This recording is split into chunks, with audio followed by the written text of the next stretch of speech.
From our nation's capital, welcome to America's Drug Forum. I'm Randy Page.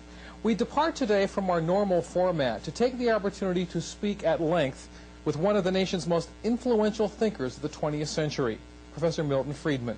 Professor Friedmann was the 1976 Nobel Prize recipient for economic science. He's a former economic advisor to President Ronald Reagan, and among his many lists of accomplishments, most recently he is the recipient of the 1991 Richard Dennis Drug Peace Award for his consistent and controversial call for drug policy reform. Professor Friedmann, thanks for being with us today. Glad to be with you. Let us deal first with the issue of legalization of drugs. How do you see America changing for the better under that system? I see America with half the number of prisons, half the number of prisoners, 10,000 fewer homicides a year, inner cities in which there's a chance for these poor people to live without being afraid for their lives, respectable citizens who are now, citizens who might be respectable who are now addicts, not being subject to becoming criminals in order to get their drug, being able to get drugs for which they're sure of the quality. You know, the same thing happened under prohibition of alcohol as is happening now. Under prohibition of alcohol, deaths from alcohol poisoning, from poisoning by things that were mixed in with the alcohol, the illegal bootleg alcohol, went up sharply.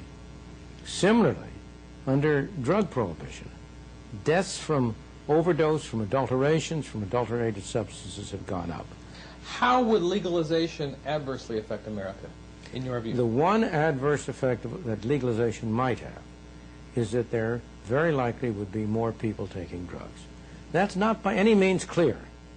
But if you legalized, you destroy the black market, the price of drugs would go down drastically. And as an economist, lower prices tend to generate more demand. However, there are some very strong qualifications to be made for that. The effect of criminalization, of making drugs criminal, is to drive people from mild drugs to strong drugs. In what way? Well, take marijuana. Marijuana is a very heavy, bulky substance, and therefore it's relatively easy to interdict. The warriors on drugs have been more successful in interdicting marijuana than, let's say, cocaine. So marijuana prices have gone up. They've become harder to get. There's been an incentive to grow more potent marijuana. And people have been driven from marijuana to heroin or cocaine or one of the other, or crack, one of the other drugs. Let us consider another drug then, and that is the drug crack, Yeah. crack cocaine. Crack would never have existed, in my opinion, if you had not had drug prohibition. It was drug prohibition. Well, why was crack created? Because cocaine was so expensive that the preferred method of taking cocaine, I'm not speaking from personal experience. I've never touched any of this stuff. I'm speaking from what I've read in the literature. But the preferred method of taking cocaine, which I understand was by sniffing it, snorting it, became very expensive. And they were desperate to find a way of packaging Young cocaine. entrepreneurs. Absolutely. Of course they're entrepreneurs. Look, the people who are running the drug traffic are no different from the rest of us, except that they have more entrepreneurial ability and less concern about not hurting other people. They're more irresponsible in that way. But they're in a business, and they're trying to make as much money as they can. And they discovered a good way to make money was to dilute this crack with baking soda or whatever else, cocaine, whatever else they do, I don't know the procedure, so that they could bring it out in $5 and $10 doses. Let's talk about that more in a minute, but with regard to crack, considering the fact that it's very addictive, and considering the fact that That's very dubious. It is addictive, but I understand from all the medical evidence that it's no more addictive than other drugs. In fact, the most addictive drug everybody acknowledges is tobacco. Well, let me rephrase that then. And all of the information I've seen on it suggests that it is a drug which is very pleasurable. Absolutely. Let me put it that way. No doubt. And the effect of it is also very short. Yes. And it is very expensive because multiple doses cost a lot of money. My question is, if drugs were legalized and if crack cocaine were available at a low cost, could it not be devastating in that it is so pleasurable, I am told, that more people could get it and stay on it for longer periods of time? Well, maybe. Nobody can say with certainty what will happen along those lines. But I think it's very dubious because all of the experience with legal drugs is that there's a tendency for people to go from the stronger to the weaker and not the other way around, just as you go from regular beer to light beer. That's the tendency that there is from cigarettes without filters to low tar filtered cigarettes and so on. So, but I can't rule out that what you're saying might happen, but, and this is a very important but, the harm that would result from that would be much less than it is now for several reasons. The really main thing that bothers me about the crack is not what you're talking about. It's the crack babies. Because that's the real tragedy. They are innocent victims. They didn't choose to be crack babies any more than the people who are born with a fetal alcohol syndrome. And as you know, we are already experiencing epidemic proportions of that. Many one out more, of 4 babies going into one hospital, I can tell you, in Maryland, is addicted. But I'll tell you, it isn't that crack babies are necessarily addicted, but they tend to come in at low birth weight. They tend to come in at... and have drugs in their system. And they are in other ways mentally impaired and so on. But you know that the number who do that from alcohol is much greater. So the same problem arises there. But now, the reason that's what bothers me. Now, suppose you legalized. Under current circumstances, a mother who is a crack addict and is carrying a baby is afraid to go get treatment, afraid to go get prenatal treatment, because she turned herself in as a criminal. She's subject to be thrown to jail. Under legalized drugs, that inhibition would be off. And you know, even crack addicts, mothers, have a feeling of responsibility to their children.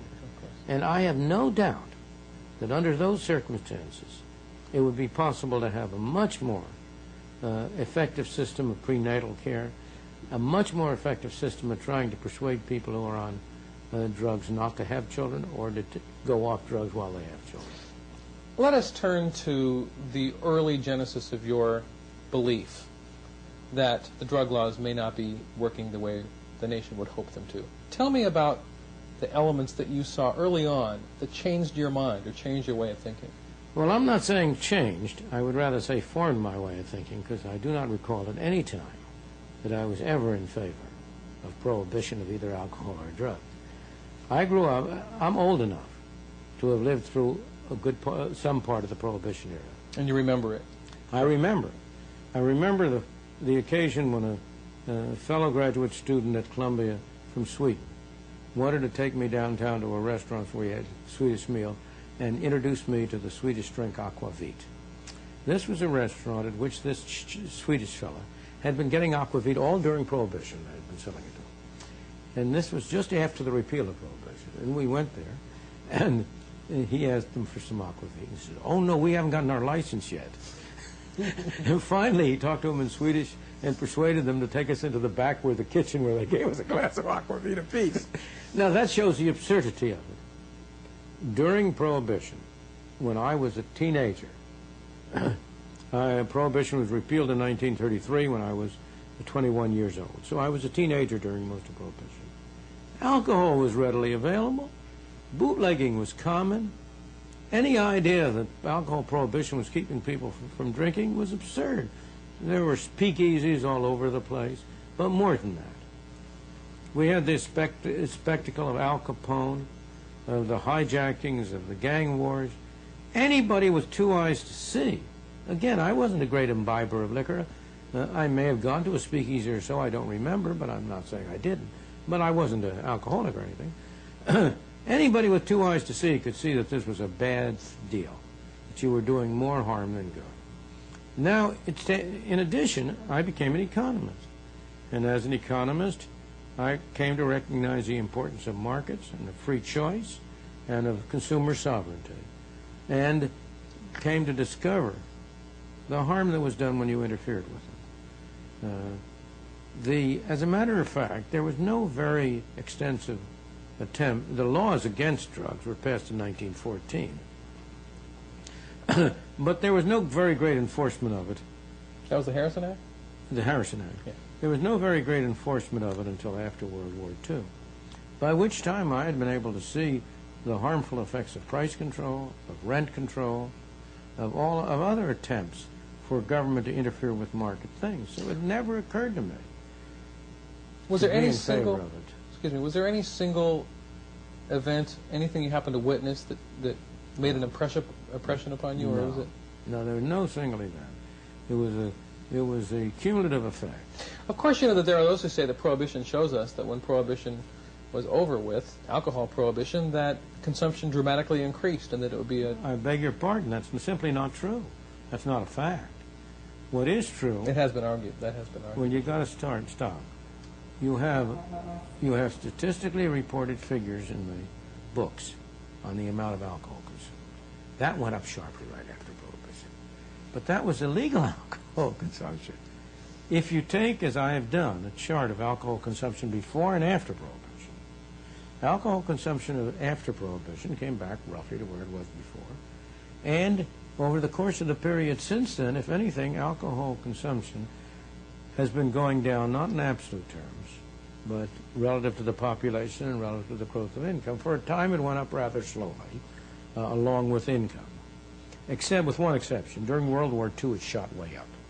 But usually that's what happened during World War I. Of course, you never would have gotten Prohibition if you hadn't had all the young men away in France when the vote was taken, so that the women had an extraordinary influence on them. But the same thing happened during World War II. And then after World War II, it settled down again. And more recently, the consumption of alcohol has been going down on a per capita basis. So it simply is not true that there was a tremendous increase. So far as drugs itself is concerned, some years ago, Alaska legalized marijuana. Consumption of marijuana among high school students in Alaska went down. The Dutch in Holland do not prosecute soft drugs like marijuana. And they would prefer not to prosecute hard drugs, but they feel impelled by the international obligations they've entered into. And there's no doubt the consumption of marijuana by young people has gone down. And equally more interesting, the average age of the users of hard drugs has gone up, which means they're not getting any more new recruits. So the evidence is very mixed. There's no, but I have to admit that the one element of harm that the one negative feature of legalizing drugs is that there might be some additional drug addicts. However, I want to qualify that in still another way. The child who's shot in a slum in a pass-by shooting, in a random shooting, is an innocent victim in every respect of the term. The person who decides to take drugs for himself is not an innocent victim. He has chosen himself to be a victim. Mm-hmm. And I must say, I have very much less sympathy for him. I am not willing to impose, I do not think it is moral to impose heavy costs on other people to protect people from their own choices.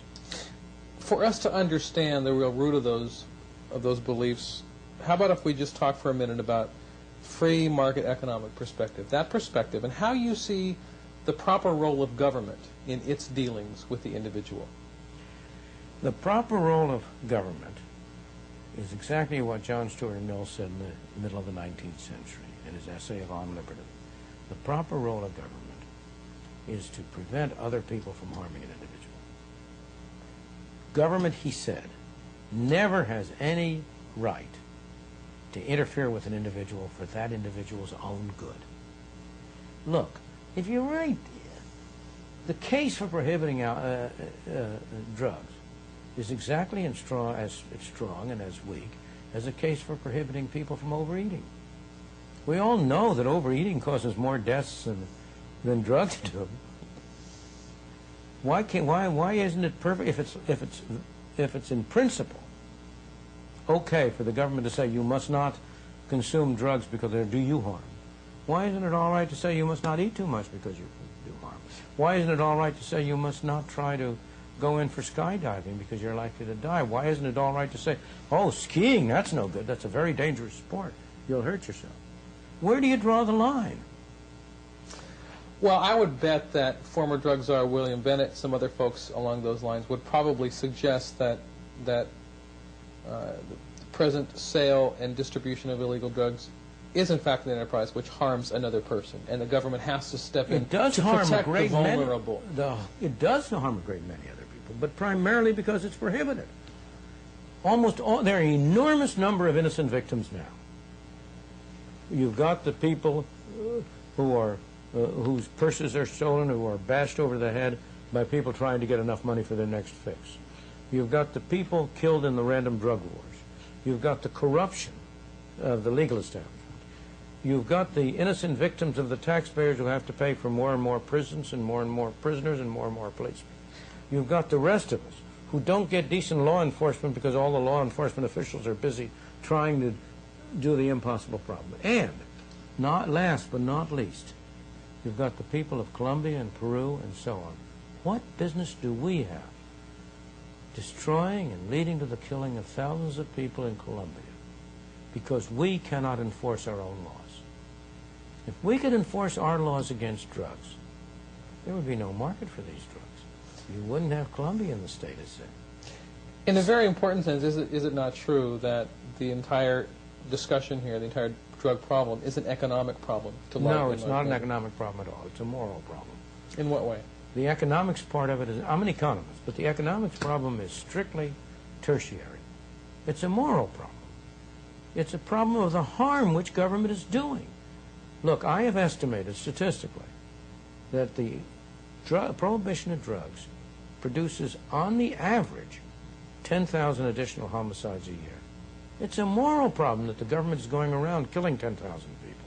It's a moral problem that the government is making into criminals people who may be doing something you and I don't approve of, but who are doing something that hurts nobody else.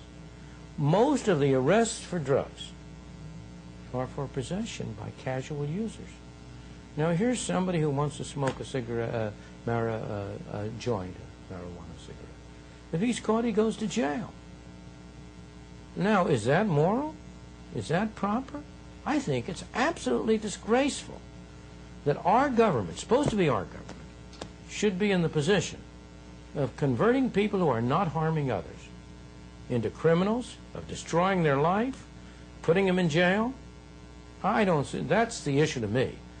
The economic issue is strict. The economic issue comes in only for explaining why it has those effects. But the economics reasons are not the reasons. Of course we're wasting money on it. There are 10, 20, $30 billion a year. But that's trivial. We're wasting that much money in many other ways, such as buying up crops that ought never to be produced. There are many who would look at the economics from the standpoint of looking at how the economics of the drug business is affecting America's major inner cities, for example. Of course it is, and it is because it's prohibited. It's the government. See, the role of the government, if you look at it from a purely economic point of view, the role of the government is to protect the drug cartel. That's literally true. Is it doing a good job with it? Excellent.